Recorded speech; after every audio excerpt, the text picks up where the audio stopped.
es bastante largo, bastante largo. Así que vamos a ir un poquito rápido. Inicialmente epilepsia, estado epiléptico. ¿Se puede hacer?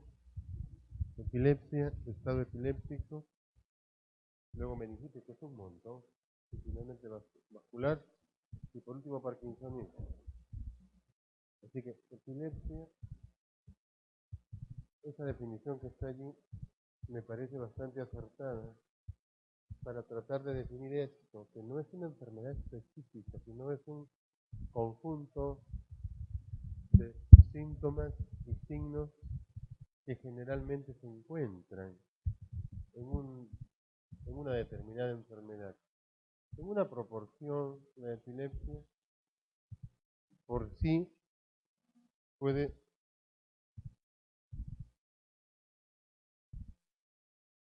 la epilepsia por sí puede ser parte de una patología, como lo es, por ejemplo, la crisis de epilepsia generalizada tónico-clónica y la crisis de ausencia. Ya veremos qué cosas son. Entonces, la epilepsia se define como una tríada. Característicamente está dada por trastornos bruscos, o sea, manifestaciones clínicas que se presentan de un momento a otro, de corta duración, y la otra característica es que se repitan. Eso es indispensable.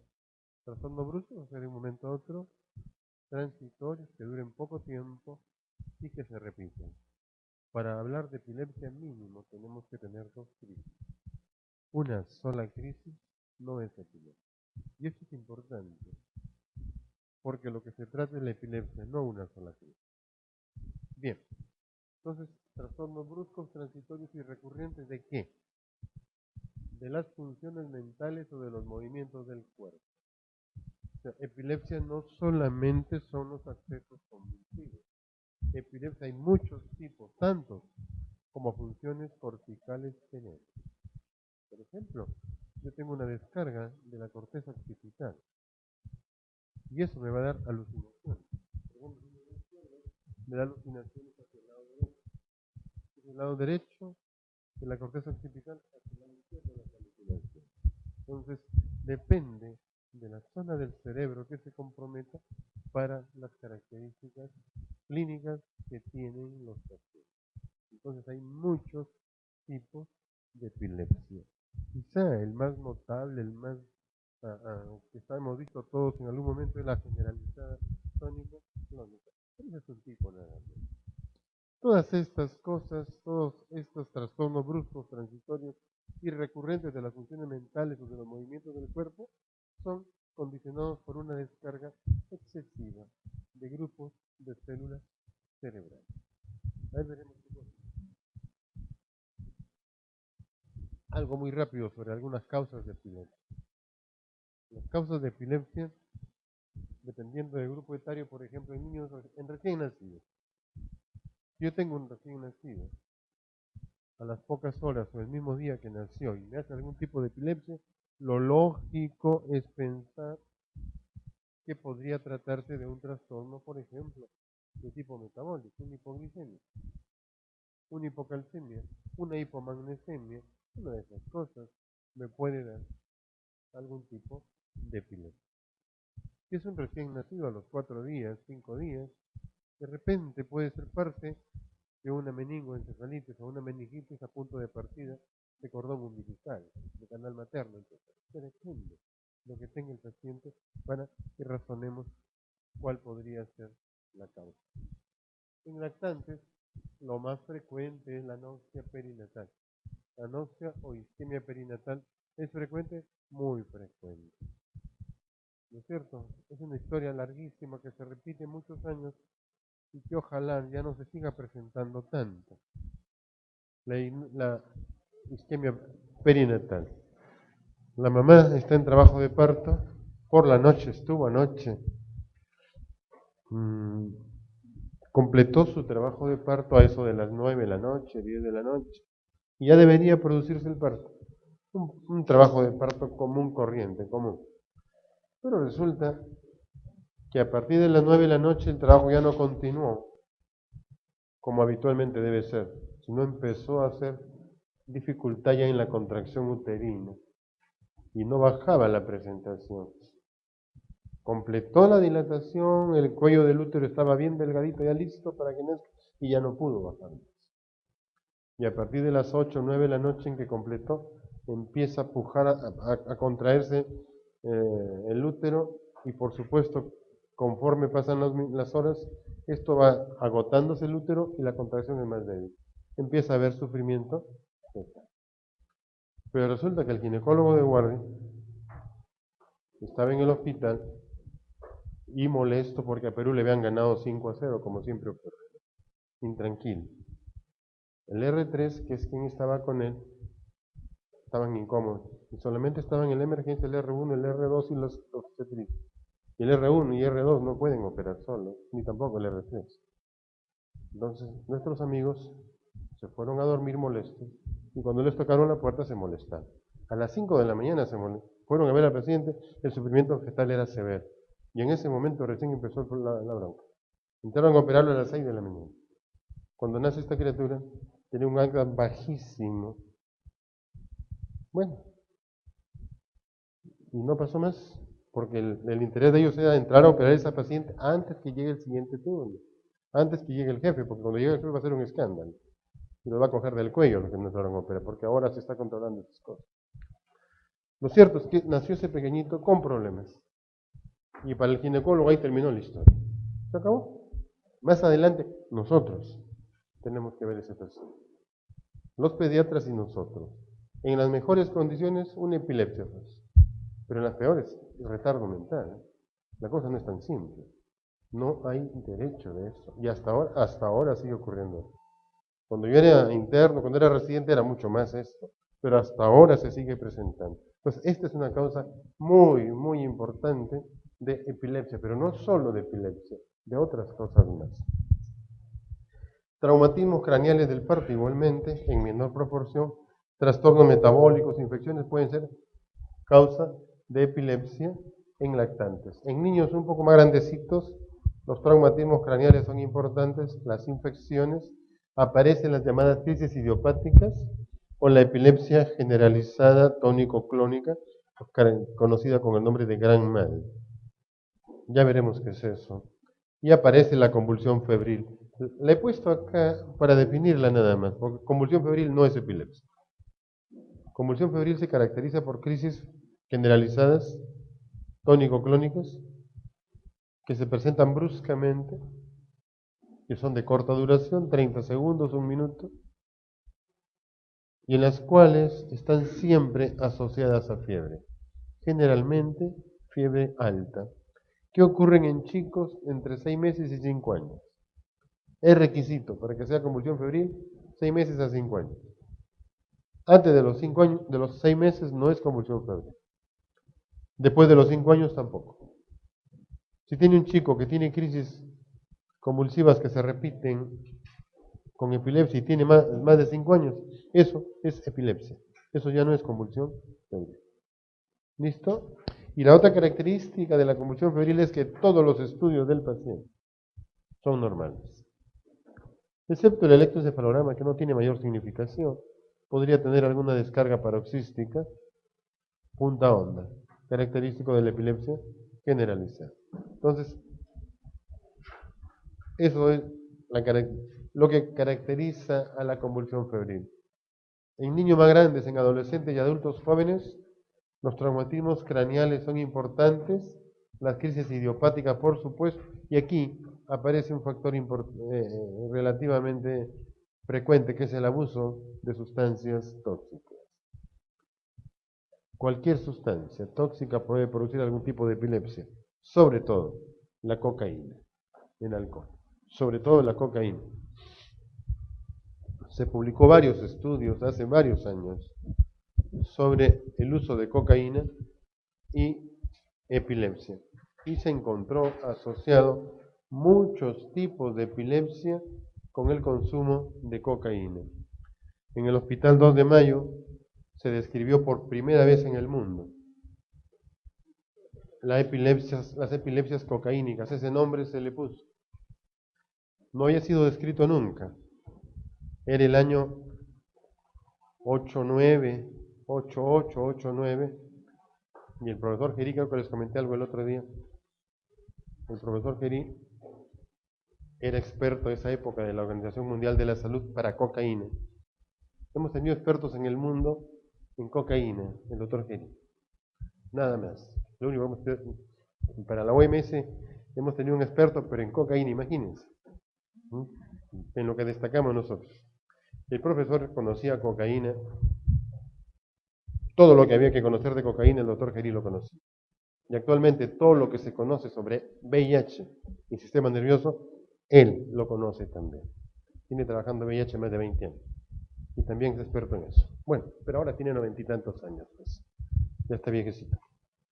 Esa época, el profesor Gerí, yo trabajaba había hecho psiquiatría y era neurólogo y estaba haciendo, entre comillas, una residencia no escolarizada en psiquiatría, que es lo que me gustó siempre.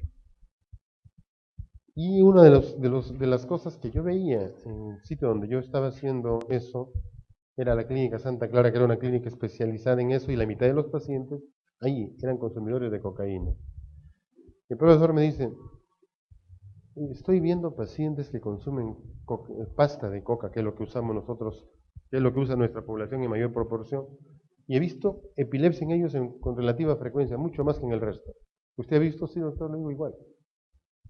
Juntemos los pacientes y juntamos 27 pacientes. Ese año fue el año 88, 89, no lo recuerdo bien. Se hizo esa publicación que el profesor fue el de la idea, yo solamente era su ayudante. Y le puso las epilepsias cocaínicas. Y se publicó en la revista de neuropsiquiatría en ese año. 88 me parece que. Claro, porque al año siguiente quedó en el premio Russell 2 trabajos, ese y otro más. El presidente del jurado, qué curioso las cosas anecdóticas. El presidente del jurado era el doctor Paredes, que después fue decano de la Facultad de Medicina de San Fernando. El secretario era la doctora Adriana Ciudad, y el otro miembro no recuerdo quién era. Y la doctora Ciudad nos encontramos en la Sociedad de Neurología y nos contó, a mí, porque ella decía que yo era su hijo. Julito me dice, tu trabajo de epilepsia cocaína, que es fabuloso, me dijo, pero no van a ganar. ¿Por qué, doctora? Me dice, el otro trabajo es un trabajo de un médico trujillano bonito, pero comparado al de acá, no, pero no van a ganar. ¿Por qué? Porque el presidente del jurado es el doctor Paredes. ¿Y cuál es el problema?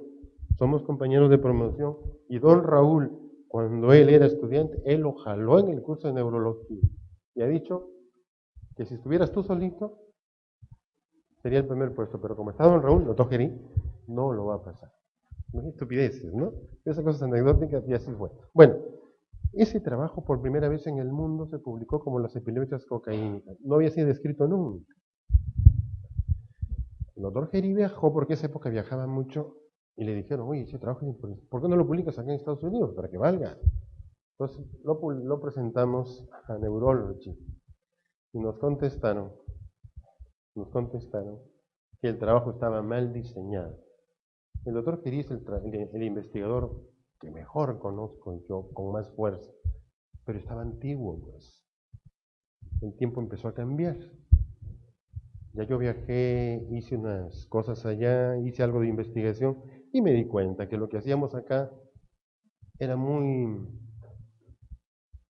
¿cómo se dice? Muy empírico. Había que colocarle un poco más el aspecto científico, por utilizar ese término. Pues yo aprendí ciertas cosas, pero fue después de eso ya. Entonces no nos aceptaron la publicación.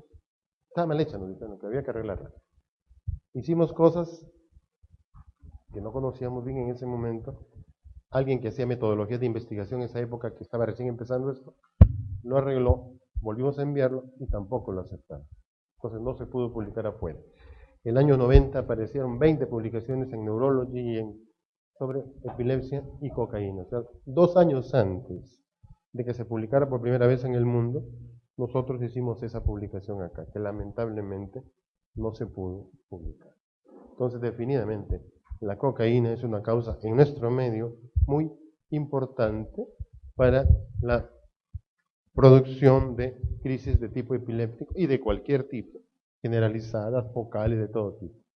Bien, entre 30 y 50 años, una causa importante son los tumores cerebrales. En nuestro medio tenemos una patología que es relativamente frecuente, no mucho, pero sí, es una infección que es la cisticercosis, que deposita huevos en diferentes partes de corteza cerebral, se produce un factor irritativo y eso desencadena crisis epilépticas. Dependiendo de la zona donde esté ubicada, son las manifestaciones clínicas que tiene el paciente. La neurocisticercosis tiene la característica de que produce crisis generalmente en más de una localización. Difícilmente es en un solo sitio. Entonces, si yo tengo un paciente con algún tipo de epilepsia, pero diferentes crisis, y de repente si tengo dolor de cabeza y algún tipo de comportamiento extraño, eso es neurocisticercosis hasta que se demuestre lo contrario.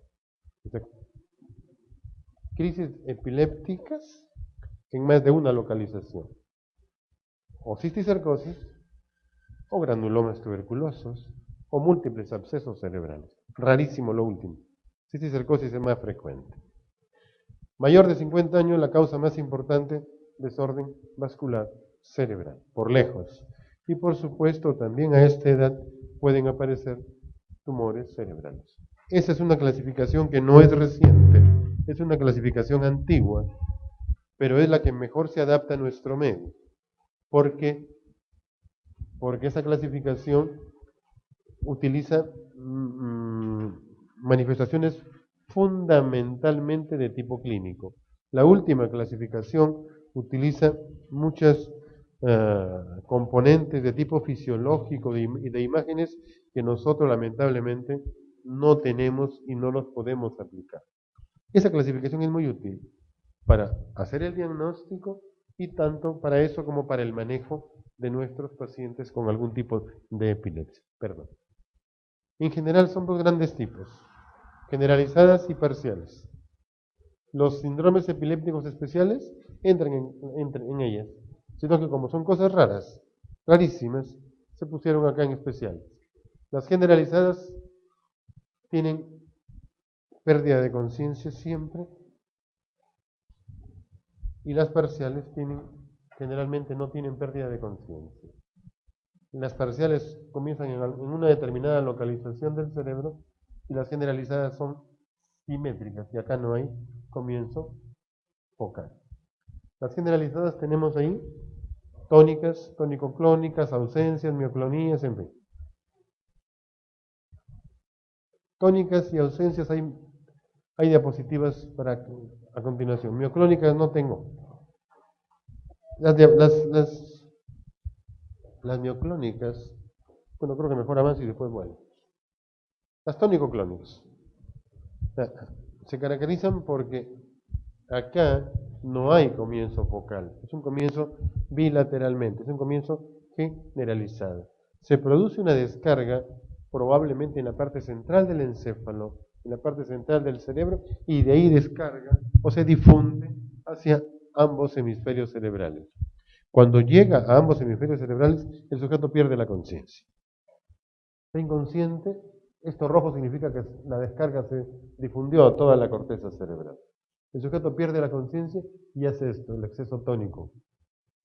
Cae al suelo y se pone muy duro. Está cianótico, está muy pálido, se orina, una gran producción de secreciones.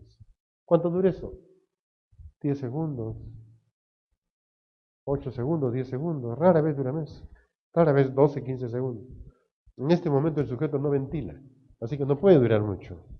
Y a continuación de la fase tónica viene el acceso clónico, que este puede durar 20 segundos, 30 segundos, un minuto a veces.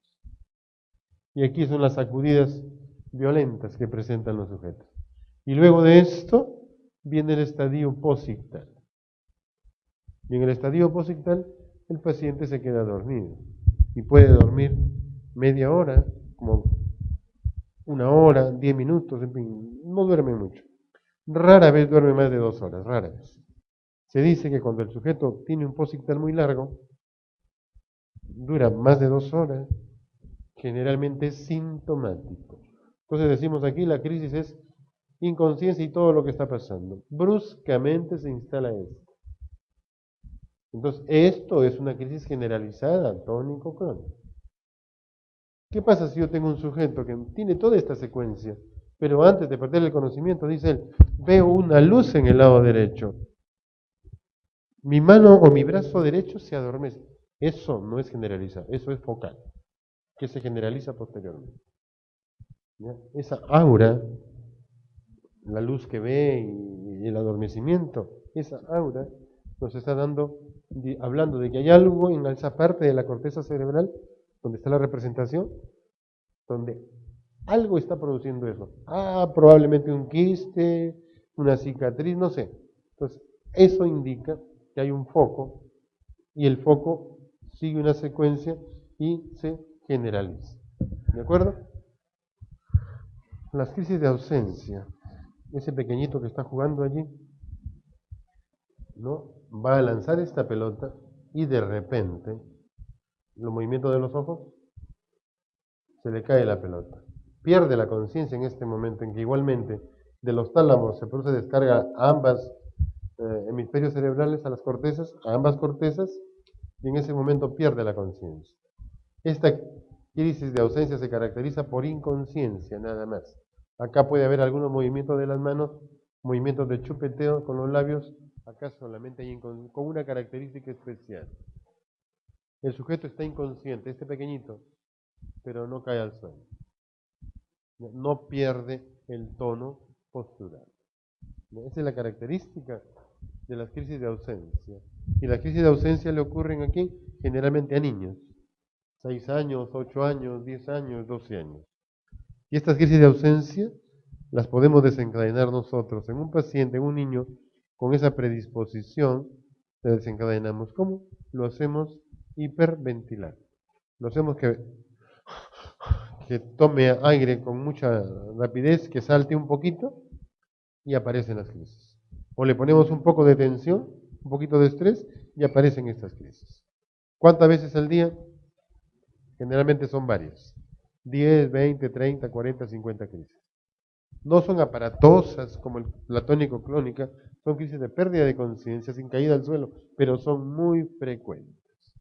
Y durante estas crisis, el pequeño pierde la conciencia.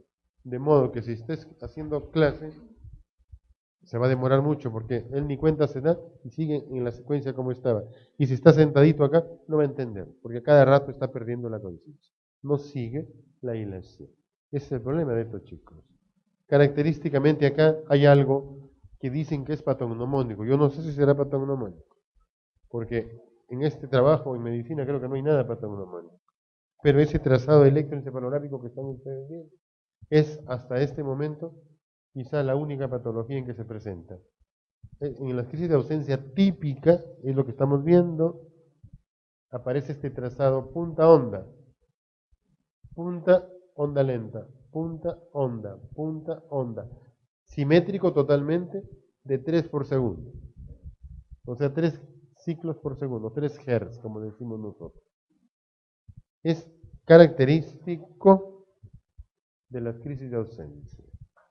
Cuando tenemos muchas dudas de esto, este trazado nos ayuda para precisar, esto probablemente sean crisis de ausencia típica, porque también hay ausencia atípica. En la ausencia, no, ahí no. En la ausencia atípica, también hay pérdida de conciencia, pero que ya no dura 2, 15 segundos, dura mucho más, 30, 40 segundos, y afecta a niños más chicos. 6 meses, 8 meses, 9 meses. Estos pequeñitos estaban creciendo muy bien, muy bien.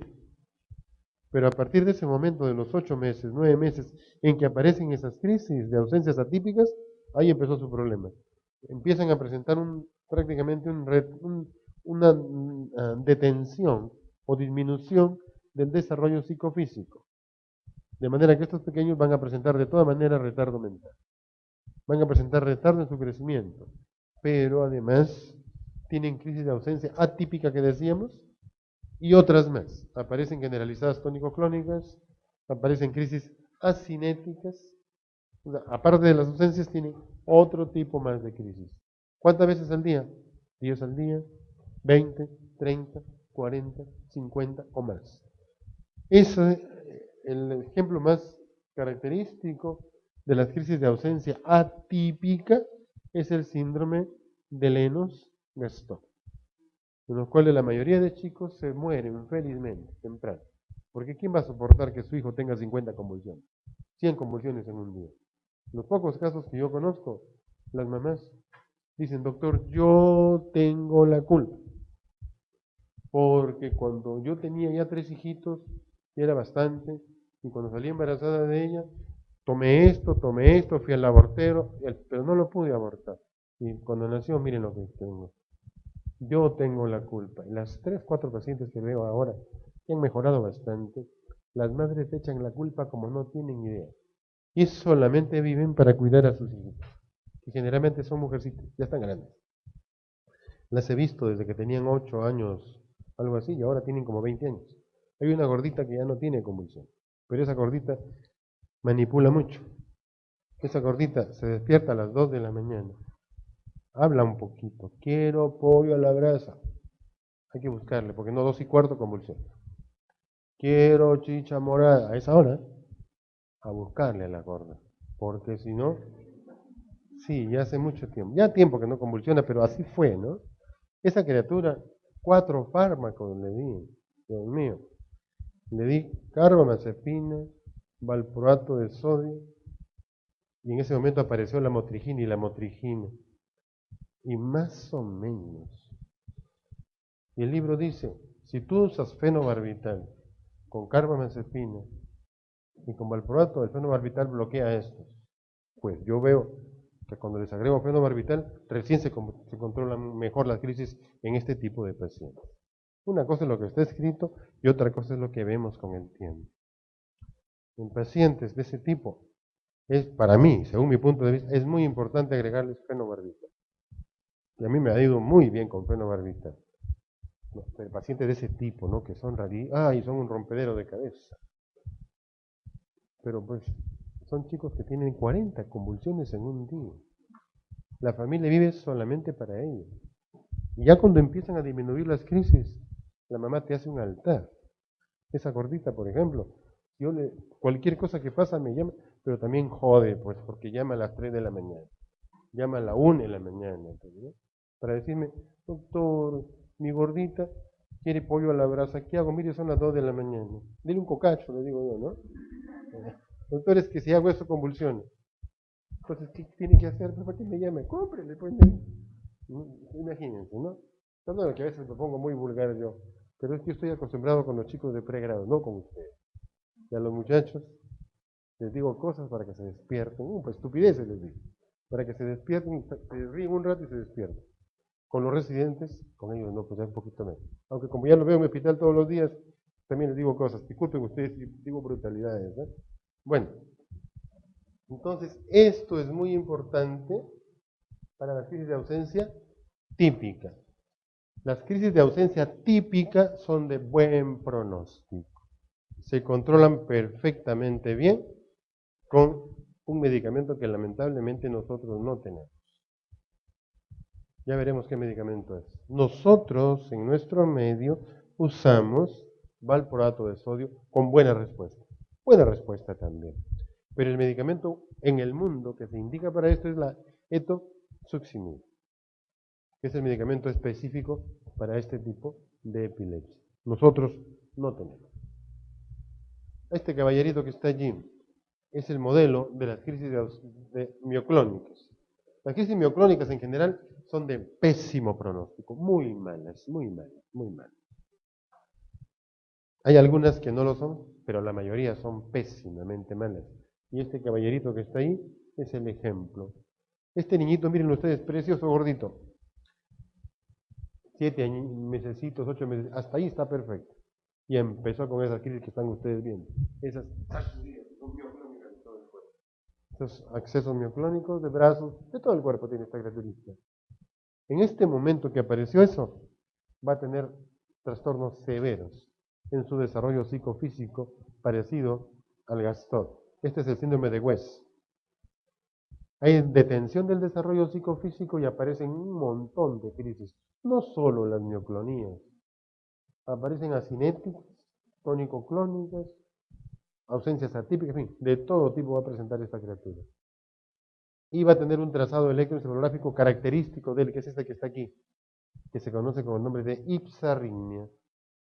La ipsarritmia es un trazado totalmente irregular, con puntas, polipuntas, que no siguen un patrón, sino irregular totalmente. Eso, característico del síndrome de West. Pronóstico muy malo también en estos chicos. Pero también hay un par de crisis mioclónicas que son de buen pronóstico. Esa jovencita que están ustedes viendo es el ejemplo. En chicas más o menos adolescentes, 16 años, 18 años, característicamente por la mañana al despertar, presentan así. Acceso mioclónico con sacudida y se le cae, por ejemplo, acá los útiles de hacer. Esta es la llamada epilepsia mioclónica juvenil benigna.